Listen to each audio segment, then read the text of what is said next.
What's up, guys? It's a beautiful day. I already filmed this, so this is going to be a little bit late because the audio wasn't working, but now we're going to get into it. So I'm going to teach you guys how to do a suicide roll. They're actually easier than you guys think, and I'm going to start with prerequisites, then I'm going to go over the technique and how to break it down, how to progress up to it, and then I'm going to go over the common misconceptions of the trick, common mistakes, and how to fix it.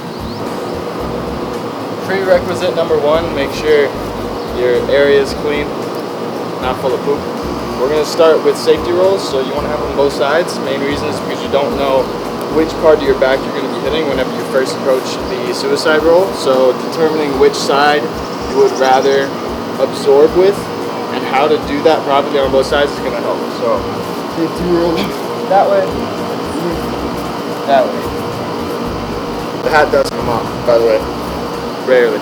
2, dive roll, same thing, you want it both ways.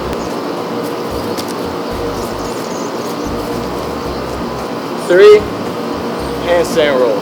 You can do handstand forward rolls and handstand safety rolls.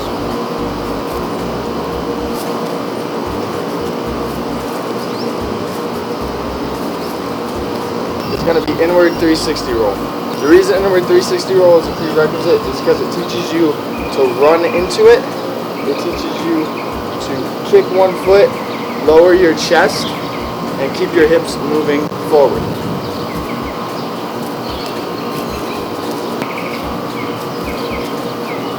It also teaches you to get your hips above your shoulders so that whenever you do a suicide roll, you don't end up throwing your hips forward and your chest drops and they both just land at the same time. Now for the technique. Whenever you approach this trick, what you need to focus on is the fact of your hips and your shoulders. Your hips are going to be traveling straight forward without trying to gain too much height. That way you can stay low to the ground, so instead of falling onto your back, you can lower your shoulders to the ground and catch and then disperse the energy through the roll. To throw your hips forward, you don't necessarily need to be running into it. You don't even need to be jogging. You just need a little bit of momentum. If you can do it standing, that's fine as well. It's all based on your hip control. But in my opinion, it is a lot easier to walk into it and try to step and then kick with the other leg. My suicide rolls don't end up like a forward roll. I'm not going to catch as if I'm going to do a kip up. I catch slightly to the side, obviously not on the shoulder blade, but more on the muscle. So whenever you go, you can choose whichever foot you want to take off of. It's your choice. I go to the left, and I've learned how to go off my right foot and off my left foot.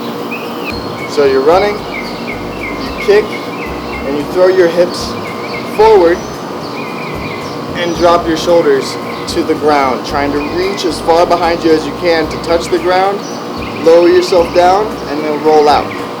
It looks like this. To clarify, I'm going to be teaching my technique. My technique won't look like everyone else's. I'm going to show you different types of suicide rolls just real quick to show you that there's multiple different ways to get into it, and whatever you prefer, stick with it. Whatever's easiest for you, stick with it, because that's going to develop your own style and your way of doing a trick properly, but not by the book. Watch how whenever my foot takes off, as close as I can, I try to get my hands in the same location as that foot. That way I'm making sure I'm traveling, and it's also teaching me to lower my hands to where I need them during the trick and keeping my hips up. If you notice, as I do the suicide roll, my hips travel forward and my chest drops.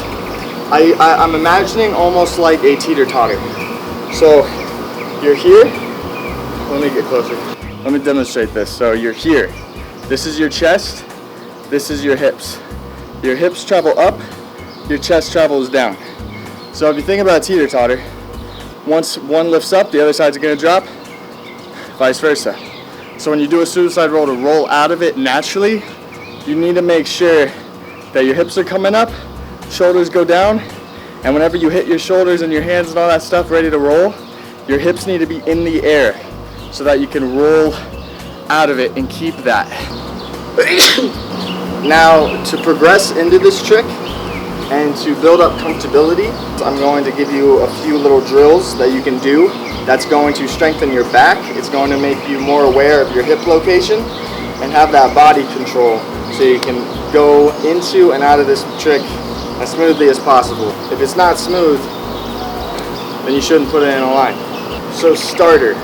This is going to be your beginning to this trick, the way you're going to approach into it so you understand how to catch and absorb. Because that's one thing that a lot of people don't understand, is whenever you're diving like this, how do you get your arms behind you enough to catch and roll out?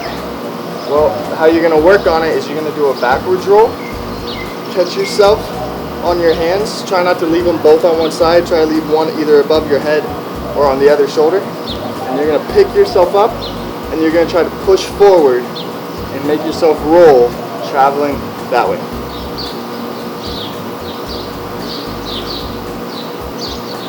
Once you're on your back and you're trying to approach the backwards roll, you're going to kick your feet up above you, not over, but up above you, and you're going to try to lift your hips with them. So you kick, lift the hips, and then try to push through your hands and make sure your body's curved on your back so that once you hit your shoulders, you round it out and let yourself roll across the ground.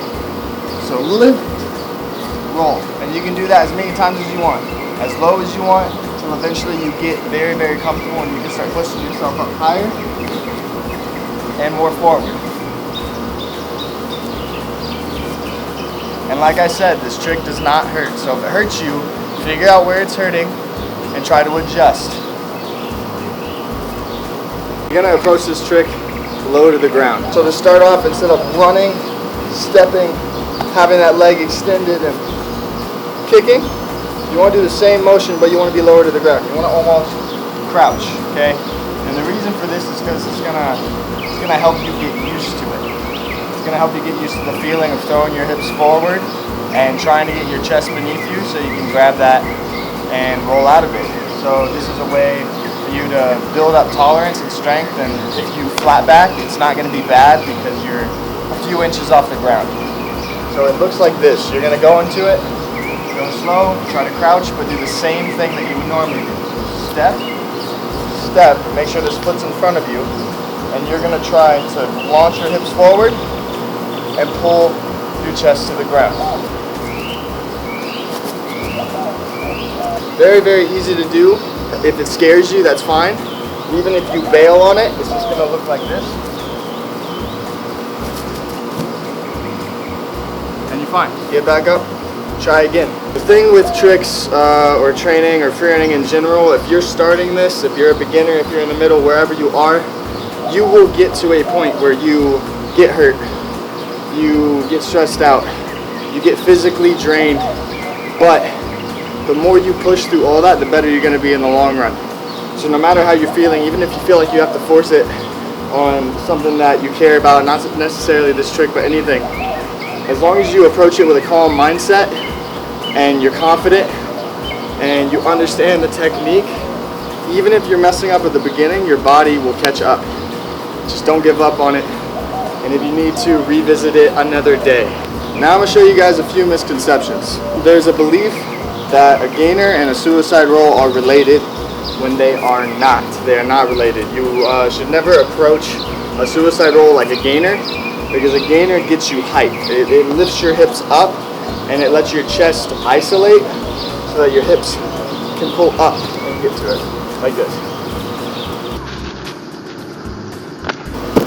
If I approached a suicide roll like that, what would happen is I'd go up, I'd try to open, and what would happen is I would be balled up here with my knees, and my hands would be back, so my feet would come up too high, my chest would be too far beneath me, and I'd collapse on myself and crunch.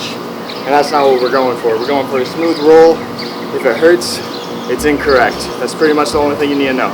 If you do approach it like a gainer, it's not going to be a suicide roll, it's going to look more like a die roll, and that's where your feet get over your head before your head actually hits. Gainer die roll is because it looks like you die. You basically land like this, your feet over you. I'm not really gonna get into that trick. Another misconception I see a lot is people, they will cheat. So like I said with the inward 360, yes, it's a good progression, but don't let it be everything. Because if you kick and you turn too much and you're trying to look at the ground and catch it, what's gonna happen is you're gonna collapse on the shoulder. That's really bad for the entire arm, shoulder, collarbone, neck, shoulder blade. You don't wanna do that. So you wanna make sure you're extending. And also don't bring your head further down than your hands for obvious reasons. So guys, that's about it. It's not a very complicated trick. If you guys feel like trying it, make sure you try it in a safe way. If it ever hurts, figure out where it hurts and how to adjust. I learned this trick by myself, no tutorial, no anything, and I understand how hard it can be, and I've messed up my shoulder a few times, not seriously, but enough for me to wake up the next day and have trouble moving it. So I want you guys to have a small base so you guys can progress up to it and learn the necessary skills to approach it safely, as well as the strength and mental courage before you go into it. So I'm going to show you some slow-mos and different angles of this trick, and if you guys need anything else or want a different tutorial from me, let me know in the comments. With this new weekly or monthly schedule, I love it. I hope you guys do too, and I hope you guys are excited to see what everybody's going to start bringing to the channel. I hope you guys check out everybody else's week other than just my own, and I will see you guys next week. Here are some slow-mos.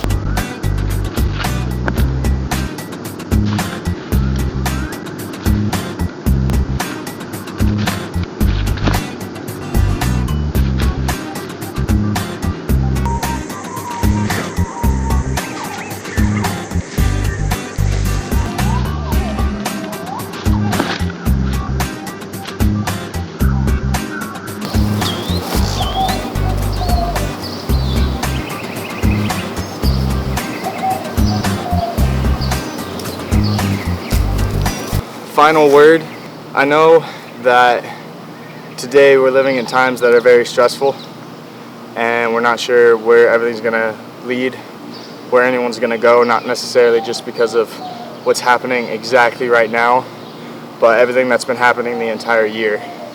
I hope everybody can understand, in this community at least, that we are one community. We all have the same love, and our lives are intertwined for a reason.